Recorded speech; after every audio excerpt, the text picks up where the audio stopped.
ओम शांति। 31 मई 2025 की साकार मधुर मुरली है। बाबा कहते, मीठे बच्चे, जब तक जीना है तब तक पढ़ना और पढ़ाना है। खुशी और पद का आधार है पढ़ाई। संगम युग में जब तक श्वास चल रही है तब तक हमारी पढ़ाई न छूटे। पढ़ना भी है तो पढ़ाना भी है। बाबा कहते हैं हमारी खुशी, जब पढ़ते हैं पढ़ाते हैं तो तुरंत जो हमें भाग्य मिलता है खुशी का मिलता है। और दूसरा हमारा जो विश्व पद है उसका भी आधार पढ़ाई ही है। खुशी और पद का आधार है पढ़ाई। प्रश्न है, सर्विस की सफलता के लिए मुख्य गुण कौन सा चाहिए? उत्तर, सहनशीलता का। हर बात में सहनशील बनकर आपस में संगठन बनाकर सर्विस करो। भाषण आदि के प्रोग्राम लेकर आओ।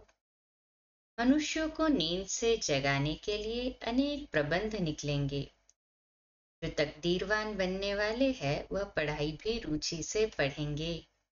ठीक है, हमें उन राहों पर चलना है जहां गिरना और संभलना है। ओम शांति। क्या विचार करके यहाँ मधुबन में तुम बच्चे आते हो? क्या पढ़ाई पढ़ने आते हो? किसके पास? बाप दादा के पास। ये है नई बात। कब ऐसा भी सुना कि बाप दादा के पास पढ़ने जाते हैं, सो भी बाप दादा दोनों इकट्ठे हैं? वंडर है ना? तुम वंडरफुल बाप की संतान हो। तुम बच्चे भी न रचना के आदि मध्य अंत को जानते थे। अभी उस रचता और रचना को तुमने नंबरवार पुरुषार्थ अनुसार जाना है। जितना जाना है और जितना जिसको समझाते हो उतनी खुशी और भविष्य का पद होगा। मूल बात है, अभी हम रचता और रचना के आदि मध्य अंत को जानते हैं। जानते हैं ना हम अभी रचता और रचना के आदि मध्य अंत को? हाँ जी बाबा, सिर्फ हम ब्राह्मण ब्राह्मणियां ही जानते हैं। ये खुशी और नशा रहे, दुनिया वाले तो ढूंढ रहे, पर हम जानते हैं। जब तक जीना है अपने को निश्चय करना है कि हम बीके हैं और शिव बाबा से वर्षा ले रहे हैं। सारे विश्व का बुरी रीति पढ़ते हैं व कम पढ़ते हैं, वह बात अलग है। फिर भी जानते तो है ना, हम उनके बच्चे हैं। फिर प्रश्न उठता है पढ़ने अथवा न पढ़ने का। उस अनुसार ही पद मिलेगा। गोद में आया, निश्चय तो होगा हम राजाई के हकदार बने। फिर पढ़ाई में भी रात दिन का फर्क पड़ जाता है। कोई तो अच्छी रीति पढ़ते और पढ़ाते हैं और कुछ सोचता ही नहीं। बस पढ़ना और पढ़ाना है, ये अंत तक चलना है। स्टूडेंट लाइफ में कोई अंत तक पढ़ाई नहीं चलती, समय होता है। तुमको तो जब तक जीना है पढ़ना और पढ़ाना है। अपने से पूछना है, कितने को बाप रचयिता का परिचय देते हैं? मनुष्य तो मनुष्य ही है। देखने में कोई फर्क नहीं पड़ता, शरीर में फर्क नहीं। ये अंदर बुद्धि में पढ़ाई गूंजती रहती है। जितना जो पढ़ेगा उतनी उनको खुशी भी रहेगी। अंदर में ये रहता है कि हम नए विश्व का मालिक बनूंगा। अभी हम स्वर्ग द्वार जाते हैं, एंट्रेंस गेटवे टू हेवन पर है हम। तो वो खुशी रहनी चाहिए। अपने दिल से सदैव पूछते रहो हमारे में कितना फर्क है। हमारा वर्तमान कैसा और भविष्य में जो हमारा पद है वो देखकर हम अपने आप को चेक करें कि कितना फर्क है। बाप ने हमको अपना बनाया है। हम क्या से क्या बनते हैं? पढ़ाई पर ही मदार है ना? कहें हाँ जी बाबा। पढ़ाई से मनुष्य कितना ऊंच बनते हैं। देखो, कोई पियून तो कोई ऑफिसर, कितना फर्क पड़ जाता है। तो पढ़ाई के आधार पर वो तो सब अल्पकाल क्षण भंगुर के मर्तबे है। वर्तमान में जो है उनमें कुछ भी रखा नहीं है, जैसे कि कोई काम के नहीं, लक्षण कुछ भी नहीं थे। अब इस पढ़ाई से कितना ऊंच बनते हैं। सारा अटेंशन पढ़ाई पर देना है। जिसकी तकदीर में है उनकी दिल पढ़ाई में लगती है। औरों को भी पढ़ाई लिए भिन्न भिन्न रीति पुरुषार्थ कराते रहते हैं। दिल होती है उनको पढ़ाकर वैकुंठ का मालिक बनाए। मनुष्यों को नींद से जगाने के लिए कितना माथा मारते रहते हैं और मारते रहेंगे। ये प्रदर्शनी आदि तो कुछ नहीं, आगे चलकर और प्रबंध निकलेंगे समझाने लिए। अभी बाप पावन बना रहे हैं, तो बाप की शिक्षा पर अटेंशन देना चाहिए। हर बात में सहनशील भी होना चाहिए। आपस में मिलकर संगठन कर भाषणों आदि के प्रोग्राम रखने चाहिए। एक अलफ पर भी हम बहुत अच्छा समझा सकते हैं। ऊंच से ऊंच भगवान कौन। एक अलफ पर तुम 2 घंटा भाषण कर सकते हो। ये भी तुम जानते हो, अलफ को याद करने से खुशी रहती है। अगर बच्चों को याद की यात्रा में अटेंशन कम है, अलफ को याद नहीं करते हैं, तो नुकसान जरूर होता है। सारा मदार याद पर है। याद करने से एकदम हेवन में चले जाते। याद भूलने से ही गिर पड़ते हैं। इन बातों को और कोई समझ न सके। शिव बाबा को तो जानते ही नहीं। कल कितना भी कोई भक्के से पूजा करते हो, याद करते हो, फिर भी समझते नहीं। तुमको बाप से बहुत बड़ी जागीर मिलती है। इसी मार्ग में कृष्ण का दीदार करने लिए कितना माथा मारते हैं। अच्छा दर्शन हुआ, फिर क्या फायदा, तो कुछ भी हुआ नहीं। दुनिया देखो किन बातों पर चल रही है।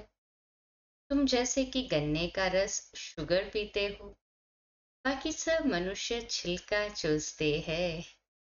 दोनों में कितना फर्क हो गया ना। तुम अभी शुगर पीकर पूरा पेट भर आधा कल सुख पाते हो, बाकी सब भक्ति मार्ग के छिलके चूसते नीचे उतरते आते हैं। अब बाप इतना प्यार से पुरुषार्थ कराते हैं, परंतु तकदीर में नहीं है तो अटेंशन नहीं देते। न खुद अटेंशन देते हैं, न औरों को देने देते हैं। न खुद अमृत पीते हैं, न पीने देते हैं। बहुतों की ऐसी एक्टिविटी चलती है। अगर पूरी रीति पढ़ते नहीं, रहम दिल नहीं बनते, इसका कल्याण नहीं करते, तो वह क्या पद पाएंगे। पढ़ने और पढ़ाने वाले कितना ऊंच पद पाते हैं। पढ़ते नहीं है तो क्या पद होगा। वह भी आगे चल रिजल्ट का पता पड़ जाएगा। फिर समझेंगे बरोबर बाबा हमको इतना वार्निंग देते थे ना। जब रिजल्ट पता चलेगा, साक्षात्कार होगा, तब यही सजा होगी। सेकंड में बहुत दुख होगा कि अरे हमारे पास इतना समय था, बाबा वार्निंग देते थे, फिर भी नहीं पढ़े। यहाँ बैठे हो, बुद्धि में रहना चाहिए। हम बेहद के बाप के पास बैठे हैं। वह हमको ऊपर से आकर इस शरीर द्वारा पढ़ाते हैं, कल्प पहले मुआफिक। अब हम फिर से बाप के सामने बैठे हैं। उनके साथ ही हमको चलना है, छोड़कर नहीं जाना है। बाप हमको साथ ले जाएंगे। ये पुरानी दुनिया विनाश हो जाएगी। ये बातें और कोई नहीं जानते, आगे चलकर जानेंगे। बरोबर पुरानी दुनिया खत्म होनी है, मिल तो कुछ भी नहीं सकेगा। ये बातें और कोई नहीं जानते। टू लेट हो जाएंगे। हिसाब किताब चुकतू कर सबको वापस जाना है।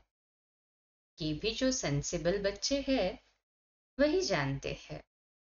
बच्चे वह जो सर्विस पर उपस्थित है, माँ बाप को फॉलो करते हैं। जैसे बाप रूहानी सेवा करते हैं वैसे तुमको करनी। कई बच्चे हैं जिनको ये धुन लगी रहती है, जिनकी बाबा महिमा करते हैं, उन जैसा बनना है। टीचर मिलती तो सबको है, यहाँ भी सब आते हैं। यहाँ तो बड़ा टीचर बैठा है। बाप को याद ही नहीं करते तो सुधरेंगे कैसे? नॉलेज तो बहुत सहज है। 84 जन्मों का चक्र है, कितना सहज। परंतु कितना माथा मारना पड़ता है। बाप कितनी सहज बात समझाते हैं। बाप को और 84 के चक्र को याद करो तो बेड़ा पार हो जाएगा। ये मैसेज सबको देना है। अपने दिल से पूछो, कहाँ तक मैसेंजर बना हूं? जितना बहुतों को जगाएंगे उतना इनाम मिलेगा। अगर जगाता नहीं हूं तो जरूर कहाँ सोया हुआ हूं, फिर मुझे इतना ऊंच पद तो मिलेगा नहीं। बाबा रोज रोज कहते हैं, शाम को अपने सारे दिन का पोता मेल निकालो। सर्विस पर भी रहना है।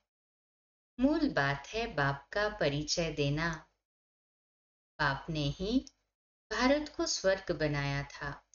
अभी नर्क है, फिर स्वर्ग होगा। चक्र तो फिरना है ना। कहें हाँ जी बाबा, चक्र तो एज इट इज रिपीट होना ही है। कंटिन्यू चलती ही रहेगी घड़ी की टिक टिक तो चक्र रूपी। तमो प्रधान से सतो प्रधान बनना है। बाप को याद करो तो विकार निकल जाएंगे। सतयुग में बहुत थोड़े होते हैं। फिर रावण राज्य में कितनी वृद्धि होती है। सतयुग में 9 लाख, फिर धीरे धीरे वृद्धि को पाएंगे।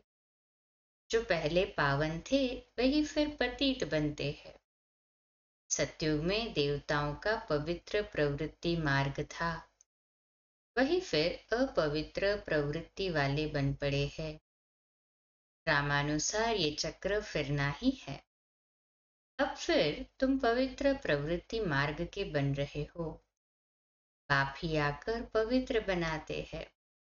कहते हैं, मुझे याद करो तो विकर्म विनाश हों। तुम आधा कल्प पवित्र थे, फिर रावण राज्य में तुम पतित बने हो। ये भी तुम अभी समझते हो। हम भी बिल्कुल वर्थ नॉट ए पेनी थे।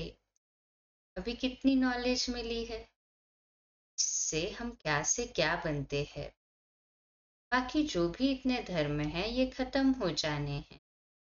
सब मरेंगे ऐसे जैसे जानवर मरते हैं। जैसे बर्फ पड़ती है तो कितने जानवर पक्षी आदि मर जाते हैं। नेचुरल कैलेमिटीज भी आएंगी, ये सब खत्म हो जाएगा। ये सब मरे पड़े हैं। आंखों से जो तुम देखते हो वह फिर नहीं होगा। नई दुनिया में बिल्कुल ही थोड़े रहेंगे। ये ज्ञान तुम्हारी बुद्धि में है। ज्ञान का सागर बाप ही तुमको ज्ञान का वर्षा दे रहे हैं। तुम जानते हो सारी दुनिया में किचड़ा ही किचड़ा है। हम भी किचड़े में मैले पड़े थे। बाबा किचड़े से निकाल अब कितना गुलगुल बना रहे हैं। हम ये शरीर छोड़ेंगे, आत्मा पवित्र हो जाएगी। बाप सबको एक रस पढ़ाई पढ़ाते हैं, परंतु कईयों की बुद्धि बिल्कुल जड़ है, कुछ भी समझ नहीं सकते। तो स्कूल में टीचर तो समान पढ़ाते हैं, कोई मेरिट में आता है तो कोई जीरो फेल भी होता है। बाबा कहते हैं यहाँ भी बाबा तो सबको समान पढ़ाते हैं ना, पर कोई कोई जड़ बुद्धि होते हैं तो कुछ समझते ही नहीं। फिर बाबा किसको दोष दे? बाबा फिर भी वो बच्चे को नहीं दोष देते। बाबा कहते ये भी ड्रामा में नूंद है। बाप कहते हैं इनकी तकदीर में नहीं है तो हम भी क्या कर सकते हैं। हम तो सबको एक रस पढ़ाते हैं। पढ़ते नंबरवार है। कोई अच्छी रीति समझकर समझाते हैं, औरों का भी जीवन हीरे जैसा बनाते हैं। कोई तो बनाते ही नहीं, उल्टा अहंकार कितना है। जैसे साइंस वालों को माइंड का कितना घमंड है, दूर दूर आसमान को, समुद्र को देखने चाहते।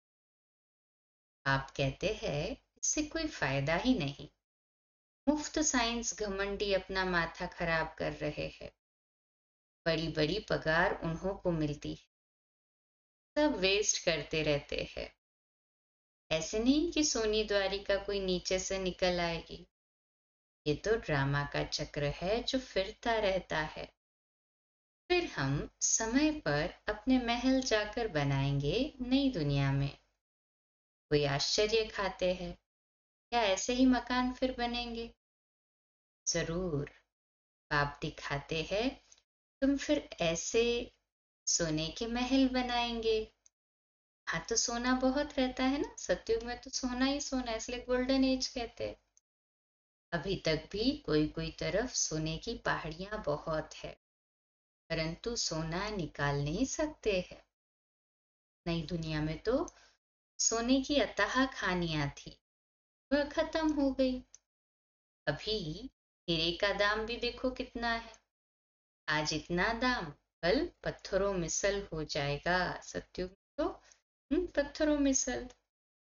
बाप तुम बच्चों को बड़ी वंडरफुल बातें सुनाते हैं और साक्षात्कार भी कराते हैं। बच्चों को अब बुद्धि में यही रहना है।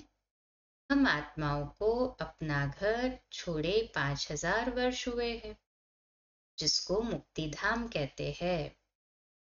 भक्ति मार्ग में भक्ति के लिए इतना भक्ति मार्ग में देखा जाए तो मनुष्य मुक्ति मिलने के लिए कितना माथा मारते हैं। तो बाबा पक्का कराते हैं कि भक्ति मार्ग में तो मुक्ति के लिए बहुत माथा मारते हैं।